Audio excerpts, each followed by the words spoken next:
Welcome to Ask Pastor Craig. This episode is coming out on September 23rd. It is a Monday, and our goal is to transition this series into Monday releases. As we've began it, the response has been great, and we've been doing a video on Monday and Friday to try and make it more sustainable long term. We're looking to just putting these videos out on Monday.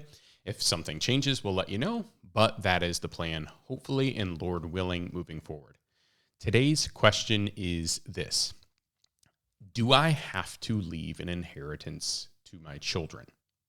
That's something, I'll be honest, I hadn't really ever considered much because I'm not really at that age. Now, I've considered wills and all that good stuff because I need to make sure my kids are taken care of if we die an untimely death, and we have, life insurance for that. So I've considered it, but I believe this person is asking more in the I'm getting to the age where I may be going home, or I will be going home to be with the Lord sooner rather than later. I'm on the back half of life. I might not know when hole 18 is, but I'm probably on hole 16, 17, if you can pick up a golf analogy there. And in that, do I have to leave a inheritance to my kid? Now, I purposely didn't ask a follow-up to this question because my goal in this series is to keep things general and not dive into a specific situation, because then I'm answering more narrowly rather than broadly. Well, the scriptures don't speak a ton about an inheritance to children, though there is a proverb that says a good man leaves an inheritance not just for his children or his grandchildren, not just for his children, but also his grandchildren. So there is scripture that says a good man leaves an inheritance for his kids and for his grandkids. The idea there is that there's something built up to then pass on. But let's just talk about the practicalities of this.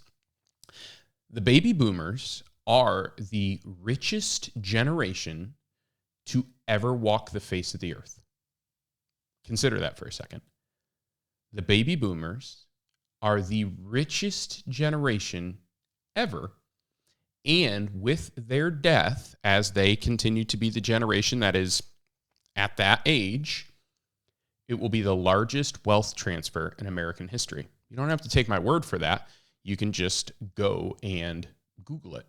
Now, that is likely what brings about some of this conversation. Many baby boomers find themselves with many assets, whether it's in their home, whether it's in their retirement accounts. The baby boomers are the richest retirement generation ever. They've stored away more than any generation ever has before. They will be living not just on Social Security, but a supplemented pension, whether from their own IRAs and 401ks or through a pension program. And so they then have assets and cars and houses and vacation homes and rentals and all of these things. And the question then becomes, well, I can't take it with me. I think that's the first thing to remind people. You can't take it with you. So my first piece of advice goes beyond just should I leave something for my kids, is you should have a detailed plan of what you want to have happen. As a pastor, I've sat with a lot of families in these situations, and it is hard. And death is difficult, and nothing tears a family apart quite like money and unclear expectations. So my first counsel, before I would even tell you about whether you should leave an inheritance for your children, is you better have a written plan. You better sit down with a lawyer. You better decide what you want, and you better make it clear as day. Have an executor for your account, for your estates, maybe develop a trust and these kinds of things, but you better be clear as day on what you want, and don't just leave that for, well, they'll figure it out when I'm dead. It is actually an act, I'm just going to say this, I believe, of unlove to do that. It is an act of love to get your affairs in order so that your loved ones who are mourning your loss don't also have to decide what would mom, what would dad, what would grandma want in this situation. They would rather just pull up your will and say, this is what they wanted. Now let's execute their wishes. So should you leave an inheritance for your kids? I don't know.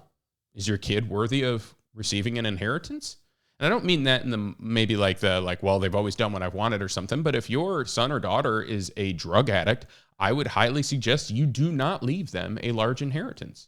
If your son or daughter are terrible and squander money, I would strongly suggest you don't leave them a large inheritance. That if you just gave them $3 million, what are they going to do with it? I think you need to use a lot of wisdom when deciding what to do. There's people that you could say, I'm going to leave X amount of dollars to each child, and that's all they get, because you may determine, hey, $50,000 is a blessing, $100,000 is a burden. Or you may determine that $500,000 is a blessing, $1 million will actually burden them. And you might decide, I want to leave the rest to this Christian ministry or that Christian ministry. I want to leave the rest to this cause that is important to me, the public library or whatever. I want to build an orphanage down in Haiti or Honduras. I want to put it in a church planting. I want to do whatever, but I want to give my kids this amount. You need to be clear on what you want, and you need to use wisdom on whether you should or not. But one thing I want to encourage you to think through is you don't have to wait until you're dead to give them gifts. You could, if you wanted to, give them gifts now. And it's something to maybe consider, because then you would get to maybe see how they steward it. You would potentially get to enjoy them enjoying it. So if you give your children a $10,000 gift and say, hey, I want you to take an extravagant vacation with my grandkids, and now here's the challenge, don't put yourself in that, and then you have to take me in that kind. No, hey, I'm going to give you this money so that you can take a great vacation, take my grandkids, and I want you guys to go do something you couldn't afford otherwise. My guess is you're going to get a lot of enjoyment from that. Well, that's giving an inheritance, but you got to see it this side of heaven, and you got to enjoy it. Or maybe you're going to say, hey, I want to give you $50,000, $60,000 to, or some amount of money to help with a down payment on a home. Then you can see that they get a great home. It is hard to buy homes in this environment. And so maybe you want to help them do that.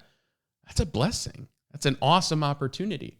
Maybe you want to help them start a business or do something. I would just encourage you that you don't have to just think through inheritance as, when I die, this is what they'll get, but rather, hey, I might be able to give away freely now and then bless them while I'm still alive.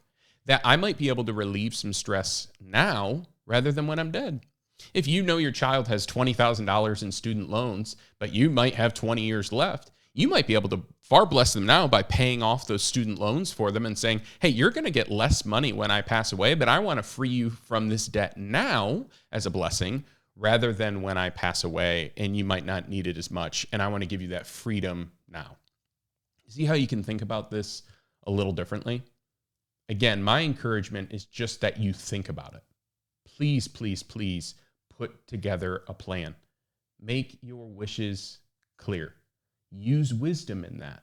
Know that just giving certain people certain large amounts of money might not be a blessing for them, and for others, it might be.